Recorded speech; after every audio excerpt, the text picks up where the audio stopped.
Cut S ke? Jangan ikut lah, jangan ikut. Ni risky structure dah ni. Ni nanti sampai dekat first layer tu aku nak collect sikit. Kenapa aku cakap risky layer? Sekejap aku tunjuk korang sebab apa. Nampak tau. Sekarang ni time frame H1.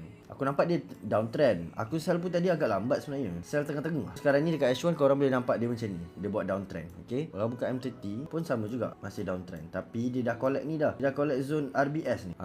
Buka M15 pump. Dia respect zone RBS ni. Dia tak tembus. Dia respect zone resistance become support ni. Zone buy ni lah dia respect. Dia close dekat situ. M5 pun sama. So dia dah start slowly tunjuk structure B. Tapi aku sell. Aku sell tadi awal. Sebelum keluar structure tu tadi aku sell. Wow. Dah profit lah geng. Jom kita collect sikit yang atas-atas ni. Layer first layer ni.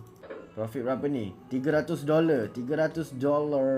Dah running profit 90 pips. Kalau yang entry dari atas sekali ke bawah 120 pips. Dah ke senang? Senang.